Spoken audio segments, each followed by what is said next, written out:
Salah الدين. Yes. Thank you for joining. You're welcome. Tell us a little bit about what's happening today, the atmosphere in London. Well, it's really good, actually. I mean, it's nice to see that people are coming out, and I think what's really good is they're spacing out the protests to give more space for like local actions. And I think sometimes when people go to a march like this, but then no, what to do next? And I think the local marches in between have been, and local actions and local boycotts, they've been quite good actually.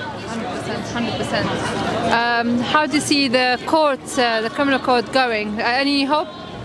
Well, I think it's symbolic that South Africa is the one that's taking Israel to court, because South Africa, of all people, understands what apartheid is and the evils and terrors in apartheid. And it makes sense that they were the ones ultimately to take a current apartheid state to court. And I think how South Africa's apartheid was ended, it gives us hope that Israel's apartheid system will end as we know it. Inshallah. We are promised that, inshallah, Palestine will be free. Bi-idhnillah. So we'll keep praying, we'll keep protesting until we see Palestine. I think one of my biggest worries is Israel trying to drag a lot of the other Middle Eastern nations into conflict, because Netanyahu's phenomenally unpopular in Israeli society, but so this war is just his way to continue his tenure in power. So it's amazing what somebody can do to not just stay in power but to inflate their already enlarged ego.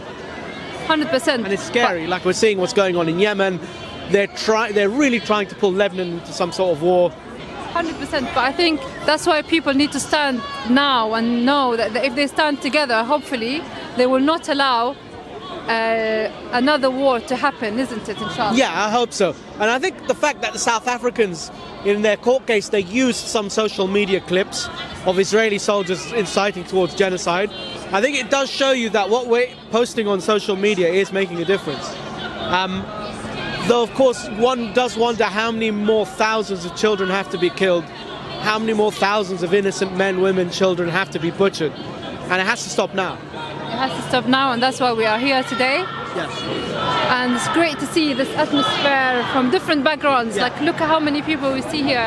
Yeah, and I think it's a testimony. I saw many Jewish groups here today, not just the Orthodox Jews who come every week, but also, I think, international, some like different Jewish socialist groups, also different Jewish groups of many international coalitions.